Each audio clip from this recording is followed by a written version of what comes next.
to read a poem that I wrote 22 years ago in May 1992 when I was 21 years old.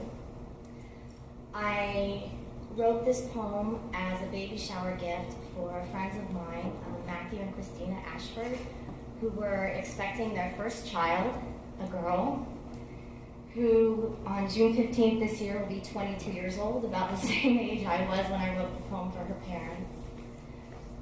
In lieu of a traditional baby gift like clothes or baby supplies or toys, I wanted to give my friends a baby gift that their daughter Grace would never outgrow.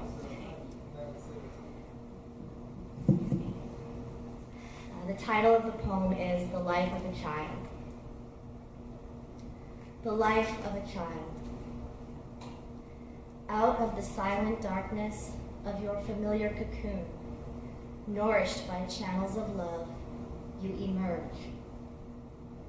Into our half-filled world, you bring us that symphony, still uncomposed, awaiting the poised and self-assured conductor, raising his hand, suspended. He tunes the orchestra, each instrument one by one, as we hear the first gentle sweet in the sound of your cry. Take our hand, close upon the tiny fist. We three together, our journey begins. Like fledgling swells rolling inward towards the shore, your melody teases our senses, rising in the crescendo of the smile you offer and the spoken, Mama, Daddy. We replay again and again as we lie quiet, slumbering to the mystical lullaby of your breathing. Then the tide levels off, intermingling with the whirlpool mixtures of pebble and sand, as slowly you grow with the innocence of new understandings, playing in the pools of your eyes.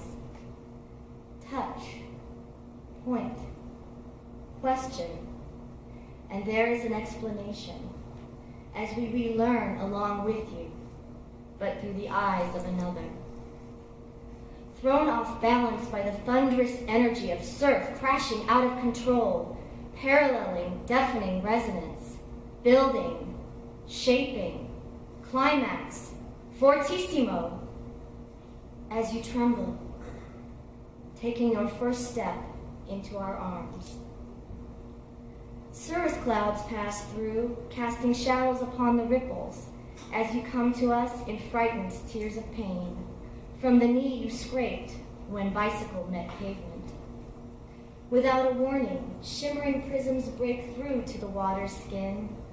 In our comfort you take with you, climbing up on the seat, riding out onto the sidewalk once again. We stand aside in the back of the theater, feeling the Allegro suite heighten in our heads as we watch you leave the haven of our arms.